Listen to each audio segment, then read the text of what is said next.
Hello everyone, कैसे हैं आप लोग। आज की क्लास में डिस्कस करेंगे section 43 of income tax act, जो बात करता है कि कुछ खर्च कुछ एक्सपेंडिचर हैं जो एक्चुअल पेमेंट बेसिस पे हमें अलाउ होते हैं। जो कुछ खर्चे या एक्सपेंडिचर हमें एक्चुअल पेमेंट बेसिस पे अलाउ होते हैं। अगर हमने अपने अकाउंटिंग सिस्टम मर्केंटाइल सिस्टम पे भी अगर मेंटेन कर रखा है तो भी खर्चे हमारे क्या होंगे, एक्सपेंडिचर जो क्या होंगे एक्चुअल पेमेंट बेसिस पे अलाउ होंगे। एक्चुअल पेमेंट बेसिस का मतलब यहाँ पर है कि फाइनेंशियल ईयर, मैं बात करूँ फाइनेंशियल ईयर 2021-22 की, जिसका ईयर एंडिंग कितना है 31 मार्च 2022 को। तो ये सेक्शन किसकी बात करता है, अगर जो हमने एक्चुअल पेमेंट बेसिस कब तक करा है 31/3/2022 तक इस फाइनेंशियल ईयर के लिए करा है तो हमें अलाउ होगा ही होगा, उसमें कोई डिस्प्यूट नहीं है। बट इसमें इस सेक्शन में और आगे ये बात करता है कि अगर हमने ये एक्सपेंडिचर कब तक करा है एक्चुअल पेमेंट बेसिस पे, अगर हमने रिटर्न अब ड्यू डेट के रिटर्न फाइल करने के ड्यू डेट से पहले अगर हमने डिपॉजिट करवा दिया या एक्चुअल पेमेंट करा है तो हमें अलाउ वो खर्चा अलाउ हो जाएगा। एक्चुअल पेमेंट भी ड्यू डेट मीन्स जो ड्यू डेट स्पेसिफाई है हमारा अंडर सेक्शन 139(1) में। अगर मैं फाइनेंशियल ईयर 2021-22 की बात करूं तो हम रिटर्न फाइल कब तक कर सकते हैं इस फाइनेंशियल ईयर में 31/10/2022 तक हम इस फाइनेंशियल ईयर का 21-22 का इनकम टैक्स रिटर्न फाइल कर सकते हैं। तो ड्यू डेट हमारा क्या हो गया 31/10/2022 अंडर सेक्शन 139 सबसेक्शन 1 में।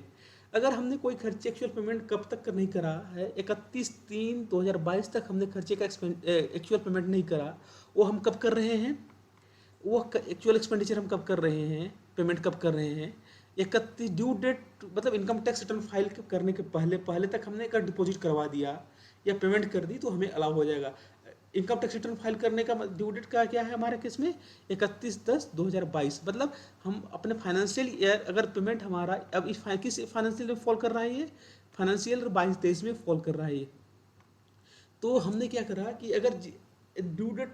रिटर्न फाइल करने के ड्यू डेट के विद इन ड्यू डेट हमने अगर एक्सपेंडिचर अगर हमने एक्चुअल पेमेंट करा है तो अलाउ हो जाएगा। सेक्शन 43 जो स्पेसिफाई करता है वो ये सारे एक्सपेंडिचर एक्चुअल पेमेंट बेसिस पे हमें अलाउ होंगे। पहला आता है क्या कि कोई भी टैक्स ड्यूटी सेस और फी वो किसी भी नाम से जाना जाता हो, अगर वो किस टैक्स ड्यूटी सेस फीस किसको जाता है, गवर्नमेंट को जाता है, गवर्नमेंट को जाता है ये यहाँ स्टेट गवर्नमेंट, यहाँ कुछ भी आ जाएगा, स्टेट गवर्नमेंट या सेंट्रल गवर्नमेंट। किसी भी लॉ में अगर हमने क्या करा है टैक्स ड्यूटी सेस फीस अगर सरकार गवर्नमेंट को पे करना है तो हमारा क्या हो जाएगा एक्चुअल पेमेंट बेसिस पे अलाउ होगा। सपोज हमारे केस में एक्साइज ड्यूटी कस्टम ड्यूटी हमने पे करा है, ड्यूटी की बात करूँ वहाँ पे कस्टम ड्यूटी हमने कब तक पे करा गया है फाइनेंशियल ईयर 21-22 का हमने नहीं पे करा, फाइनेंशियल ईयर 22-23 में उसको हम कब पे कर रहे हैं, हमने रिटर्न फाइल कब कर रहा है 31 अक्टूबर 2022 को भी हमने अगर इस कस्टम ड्यूटी को पेमेंट करा है तो खर्चा हमें अलाउ हो जाएगा। अगर बात करूं यहाँ पर दूसरा आता है क्या, पहला तो आता है टैक्स ड्यूटी सेस फी अगर किसी भी नाम से जाना जाता हो और किसी भी लॉ में हमने गवर्नमेंट को पे करा है तो पेमेंट बेसिस पे अलाउ होगा। दूसरा क्या आता है कि एम्प्लॉयर कंट्रीब्यूशन, यहाँ पर ध्यान नोट करने वाली बात है, एम्प्लॉयर कंट्रीब्यूशन टूवर्ड्स क्या हो जाएगा any provident fund, superannuation fund और ग्रेच्युटी फंड और any other fund for the welfare of the employee. अगर हमने एम्प्लॉई के कल्याण के लिए या एम्प्लॉई के वेलफेयर के लिए हमने क्या करा है, एम्प्लॉयर ने अपना कंट्रीब्यूशन यहाँ पे या क्या होता है यहाँ पे एम्प्लॉयर कंट्रीब्यूशन क्या की बात करी है, एम्प्लॉयर कंट्रीब्यूशन मीन्स अगर हम पीएफ की बात करें, पीएफ ईएसआई की बात करें तो ईएसआई की बात करें, इसमें क्या होता है एक तो एम्प्लॉयर कंट्रीब्यूशन होता है, एम्प्लॉयर कंट्रीब्यूशन होता है, दूसरा होता है क्या employee contribution, employee contribution contribution होता है, तो कंट्रीब्यूशन होता है। एम्प्लॉयर जनरली करता है क्या है अपना कंट्रीब्यूशन, मतलब एम्प्लॉयर अपना कंट्रीब्यूशन प्लस जो अपने एम्प्लॉय को सैलरी पे करेगा, उसे डिडक्ट करेगा एम्प्लॉय का कंट्रीब्यूशन, और दोनों का सम टोटल क्या करता है, एम्प्लॉयर को पे करना होता है किसमें, पीएफ या ईएस अकाउंट, पीएफ या ईएस अकाउंट में, रिस्पेक्टिव अकाउंट में जिसमें वो इसके लिए डिडक्ट करा है एम्प्लॉय के कंट्रीब्यूशन से। तो यहाँ पर एम्प्लॉयर का कंट्रीब्यूशन की बात करता है सेक्शन 43B कि अगर हमने एम्प्लॉयर कंट्रीब्यूशन, एम्प्लॉय की बात नहीं करता यहाँ पर, अगर एम्प्लॉयर कंट्रीब्यूशन एसएससी ने क्या करा है, एम्प्लॉयर कंट्रीब्यूशन किस रिस्पेक्ट में हो, employer contribution towards provident fund, superannuation fund और ग्रेच्युटी फंड और any other fund for the welfare of the employee, वो अगर हमने क्या करा एक्चुअल पेमेंट बेसिस पे अगर वो भी अलाउ होगा। पेमेंट कब करेगा, एक्चुअल पेमेंट कब, मतलब एम्प्लॉयर ने क्या करा है, रिस्पेक्टिव प्रोविडेंट फंड में अकाउंट में डिपॉजिट करवाया है, या सुपर एनुएशन फंड में डिपॉजिट करवाया है, ग्रेच्युटी फंड में डिपॉजिट करवाया है, या क्या है, किसी भी फंड में जो एम्प्लॉय के वेलफेयर के लिए है उसके अकाउंट में, मतलब जो गवर्नमेंट के अकाउंट में जो मेंटेन होता है वहाँ पर अगर डिपॉजिट करवाया है एक्चुअल पेमेंट बेसिस पे अलाउ होगा। अगर यहाँ बात करते हैं बोनस की, अगर एम्प्लॉयर क्या है अपने एम्प्लॉय को बोनस देता है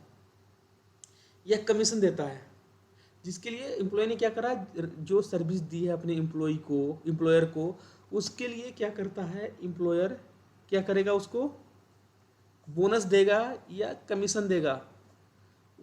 ये बोनस या कमीशन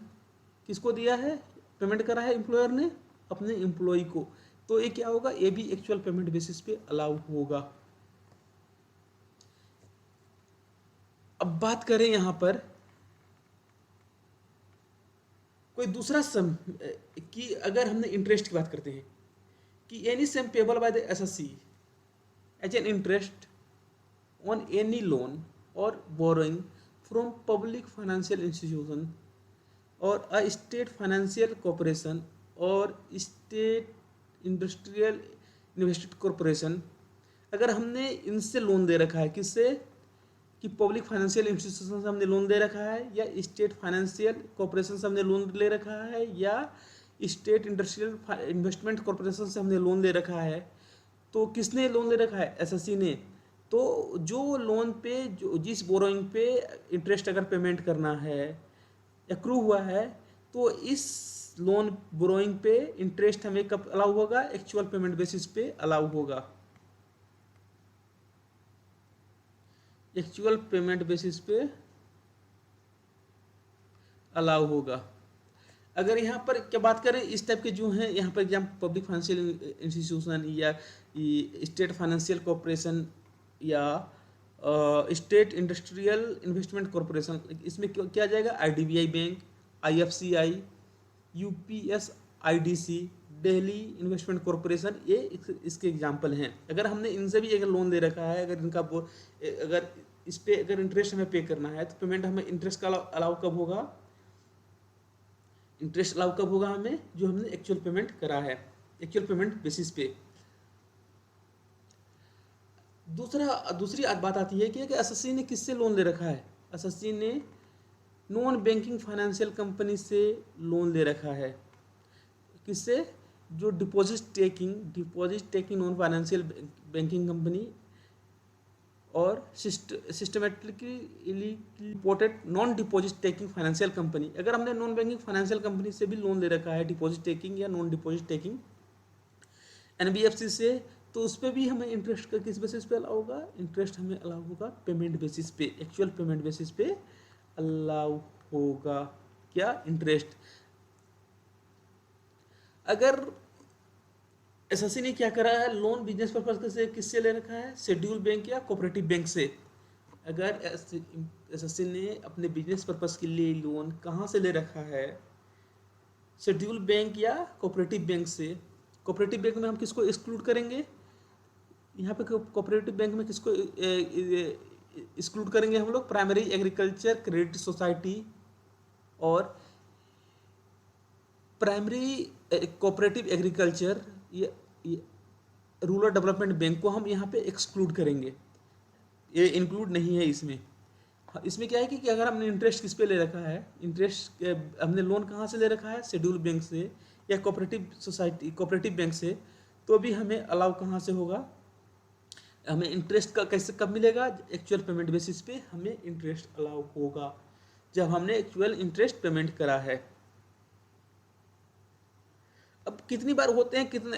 एम्प्लॉय का डेडिकेशन बहुत अधिक होता है, तो जो एक्चुअल एम्प्लॉयर का क्या करता है, अलाउ करता है जो लीव्स किसको, एम्प्लॉय को। तो एम्प्लॉय उस लीव्स को क्या करा है,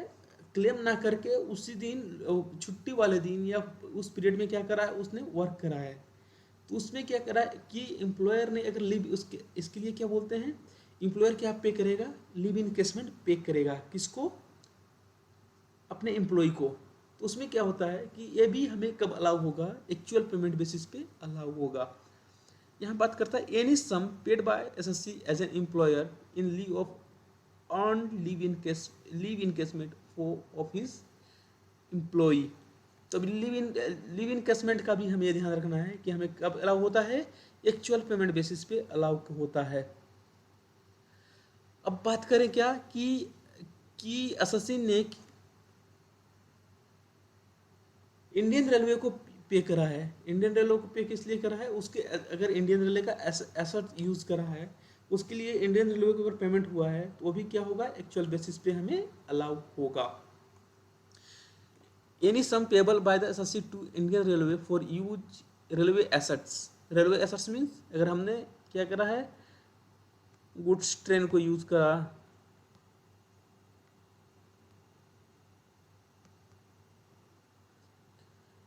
या क्या करा है, रेलवे गोडाउन को यूज करा, रेलवे गोडाउन को हमने यूज करा है, तो अभी जो भी रेलवे के एसेट्स हैं अगर हमने यूज अगर उसका करा है, उसका बदला अगर हम इंडियन रेलवे को पेमेंट कर रहे हैं, तो अभी वो खर्चा हमें किस बेसिस पे अलाउ होगा, एक्चुअल पेमेंट बेसिस पे अलाउ होगा। आगे फिर बात करता है वो यह है कि for the purpose of claiming deduction in the relevant previous year in which the expenditure is incurred, the above sum have to be paid by the assessee on or before the due date of furnishing of income tax return under section 139 subsection 1 in respect of the previous year in which the liability to pay such sum was incurred, and the evidence of such payment is furnished by the assessee along with the return। अब यहाँ पर क्या है कि before the due date of filing of income tax return की बात मैंने जिसे ऊपर करी थी, उसी की बात यहाँ पे करता है कि जो खर्चे हमें कब अलाउ होंगे, हम अगर हमने ड्यू डेट रिटर्न फाइल करने के ड्यू डेट से पहले अगर हमने डिपॉजिट करवा दिया है तो भी खर्चे हमें अलाउ हो जाएंगे। यानी सम पेबल की हर एक जगह यहाँ पर जब हमने देखा हर एक जगह की किसकी बात कर रहा है, any sum payable, any sum payable, हर एक सेंटेंस में एनी सम पेबल की बात कर रहा है यहाँ पे। तो एनी सम पेबल का मतलब क्या होता है, any sum payable means a sum for which assessee incurred liability in the previous year even though such sum might not been payable within that year under the relevant law. अब बात जैसे मैंने अभी ऊपर बात करी थी employer contribution की, बार बार मैंने यहाँ पे प्रेस करा था एम्प्लॉयर कंट्रीब्यूशन का, मैंने एम्प्लॉयज कंट्रीब्यूशन को यहाँ काट दिया था। अब इससे पहले फाइनेंस एक्ट 2021 में इन्होंने सेक्शन एक्सप्लेनेशन 5 को इंसर्ट करा है 43B में। यहाँ पे पहले क्या होता था, जो मैं पीएफ या ईएसआई की बात करूँ, पीएफ एंड ईएसआई की बात करूँ, यहाँ पर क्या होता था कि एम्प्लॉयर कंट्रीब्यूशन अलाउ तो होता ही था अंडर सेक्शन 43B में, प्लस इसमें एम्प्लॉयज कंट्रीब्यूशन भी हमें अलाउ हो जाता था। Employees contribution towards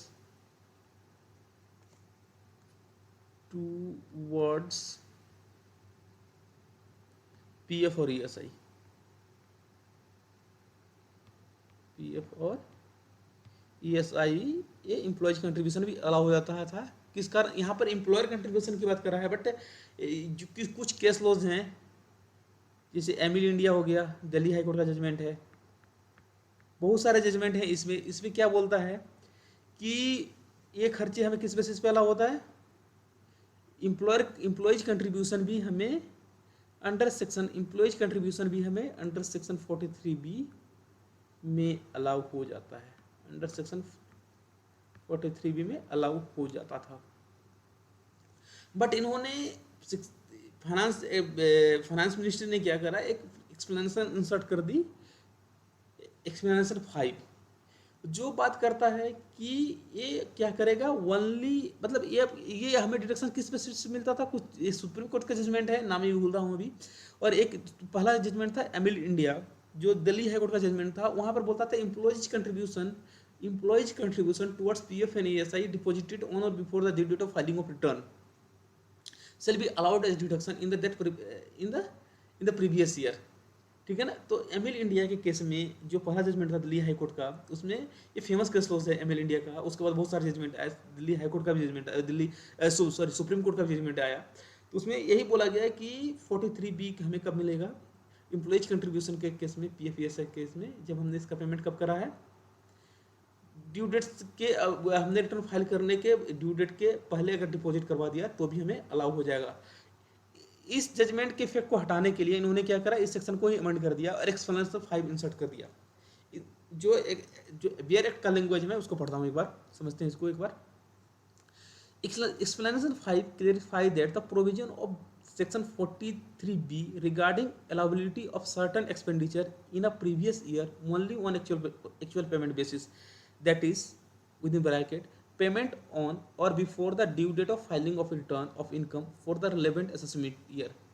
bracket close, does not apply or would deem, यहाँ ये बात नोट करने वाली है, does not apply or would deem never to be applied to employees contribution received by employer towards any welfare fund, does not apply or would deem never to be applied employer contribution received by employer towards any welfare fund। मैंने इसको repeat करा है, इसको समझते हैं दोबारा मैं इसको इन समझू अभी समझते हैं इसको। In effect, clause B of the section 43B covers only employer contribution to provident fund, superannuation fund, gratuity fund or any other fund for the welfare of the employees, for remittance of the which extend time limit up to the due date of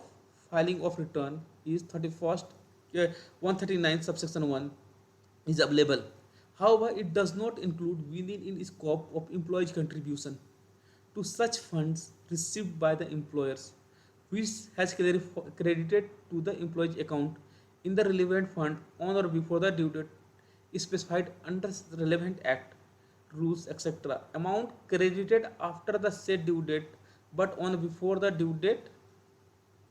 under section 139 subsection 1 would not eligible for deduction. मतलब हमने क्या करा है कि due date PF का होता है, generally क्या होता है PF जनरली ड्यू डेट क्या होता है, जिस महीने का है। अब मैं ये बात करूँ, ये हमारा सितंबर चल रहा है, सितंबर का हम कब तक डिपॉजिट करवाएंगे, सितंबर 22 का ड्यू डेट क्या है इसका PF डिपॉजिट करवाने का रिस्पेक्टिव अकाउंट में 15 अक्टूबर। सिमिलरली अगले महीने का जब हम डिडक्ट करेंगे या कंट्रीब्यूशन डिपॉजिट करेंगे, वो क्या होता है, अगले महीने के 15 तारीख को हमें 15 तारीख तक हमें डिपॉजिट करवाना होता है। तो हमारे केस में यहाँ पर क्या हो गया कि एम्प्लॉयर कंट्रीब्यूशन हमने अगर 16 तारीख को डिपॉजिट करा है, एम्प्लॉयर कंट्रीब्यूशन हमने क्या करा, इसमें 16 तारीख को भी डिपॉजिट करवा दिया, रिस्पेक्टिव डेट की बात करता था यहाँ पर। तो 16 अक्टूबर तक भी हमने डिपॉजिट करवा दिया तो हमें अलाउ हो जाएगा। अगर हमने एम्प्लॉयर कंट्रीब्यूशन 16 अगस्त क्या है ये 16 अक्टूबर 2022 को अगर डिपॉजिट नहीं, अगर एम्प्लॉयर कंट्रीब्यूशन हमने क्या करा 15 अक्टूबर 2022 तक अगर हमने डिपॉजिट नहीं करवाया, ये हम कब डिपॉजिट करवा रहे हैं इसको 31/10/2023 को, तो भी हमें खर्चे अलाउ हो जाएंगे। अगर हम क्या करें, एम्प्लॉयर कंट्रीब्यूशन हम ड्यू डेट क्या है 15/10/2022 है, हम एक्चुअल पेमेंट कब कर रहे हैं इसका मतलब ड्यू डेट से रिटर्न फाइल करने से पहले हम अगर डिपॉजिट करवा देते हैं तो भी हमें ये अलाउ हो जाएगा। तो 2022-23 फाइनेंशियल ईयर का हमारा कब ड्यू डेट है रिटर्न फाइल करने का 31/10/2023 तक। तो पहले जो इस एक्सप्लेनेशन से पहले ये क्या होता था, इंसर्ट ऑफ फाइनेंस एक्ट 2021 से पहले यहाँ पर हम एम्प्लॉयज कंट्रीब्यूशन को भी कंसिडर कर लेते थे, बट अब नहीं करेंगे। यहाँ पर एक बात ये समझने वाली है कि ये बात करता है डज नॉट अप्लाई वुड, और दूसरी बात मैंने इसको रिपीट करी थी, does not apply and would deem never to be applied to employees contribution received by the employer towards any welfare fund. यहाँ पर बात कर रहा है, यहाँ पर नेचर देखे जो यहाँ पर बात कर रहा है, जो इंसर्ट कर रहा है, तो हमें ये लैंग्वेज पढ़ के क्या लग रहा है, रेस्ट्रोस्पेक्टिव एप्लीकेबल है। ये इस एक्ट के लैंग्वेज से हमारा क्या लग रहा है ये कि रेस्ट्रोस्पेक्टिव अमेंडमेंट है, किसमें, सेक्शन 43B में। रेस्ट्रोस्पेक्टिव मीन्स, रेस्ट्रोस्पेक्टिव मीन्स क्या होता है कि जिस साल से, जब से इनकम टैक्स आया है, मतलब 1961 से अप्लीकेबल है। बट जब हम मेमोरेंडम पढ़ेंगे, जो जब हर एक फाइनेंस एक्ट आने के बाद उसका मेमोरेंडम आता है, एक्सप्लेन करते हैं वहाँ के इस प्रोविजन को हम क्यों ला रहे हैं और ये अप्लीकेबल कब से है। तो मेमोरेंडम एक्सप्लेनिंग फाइनेंस एक्ट 2022-21 में क्या बात करता है, ये हमारा अप्लीकेबल कब से है, 1/4/2021 से अप्लीकेबल है, विथ इफेक्ट फ्रॉम 1 अप्रैल 2021 से अप्लीकेबल है। ये क्लियरली मेंशन है मेमोरेंडम एक्सप्लेनिंग फाइनेंस बिल या फाइनेंस एक्ट 2021 में। बट यहाँ पर क्या हुआ, जो भी केसेस हमारे पेंडिंग थे CIT अपील्स में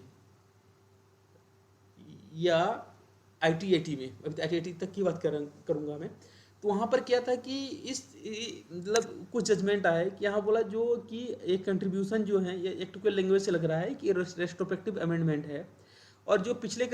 सालों के जो केस जो पेंडिंग थे अपील्स में पिछले साल मीन्स कब के एप्लीकेबल थे, पिछले साल 2021-22 से पहले के जो भी केस थे, 2018-19, 19-20 या उससे पहले के जो भी केसेस थे पेंडिंग थे अपील किस पे, बिफोर CIT अपील्स या अपीलेट ट्रिब्यूनल में, इनकम टैक्स अपीलेट ट्रिब्यूनल में। तो उन्होंने क्या करा कि इस लैंग्वेज के बेसिस पे उन्होंने क्या करा, ये मतलब समझ गए कि एम्प्लॉयज कंट्रीब्यूशन PF ESI कब अप्लीकेबल होगा, एक्चुअल पेमेंट बेसिस पे अलाउ नहीं होगा। तो उन्होंने डिसअलाउ करना स्टार्ट कर दिया था कि एम्प्लॉयज कंट्रीब्यूशन अब अप्लीकेबल नहीं है, रेस्ट्रोस्पेक्टिव अमेंडमेंट आ गया एक्ट में। But Delhi high court, Delhi tribunal का जजमेंट आया है, तो उसमें मतलब इन्होंने अलाउ कर दिया बहुत सारे, मतलब 115 जजमेंट, 115 SSC के जजमेंट है एक ही जजमेंट में, एक ही ऑर्डर में। तो वहाँ पे इन्होंने बोला है कि ये अमेंडमेंट जो है प्रोस्पेक्टिव अमेंडमेंट है, और अप्लीकेबल कब से है, 1/4/2021 से अप्लीकेबल है ये। आई होप आप लोगों को समझ में आ गया होगा। अगर वीडियो पसंद आए तो लाइक करें, शेयर करें, सब्सक्राइब करें। Thank you.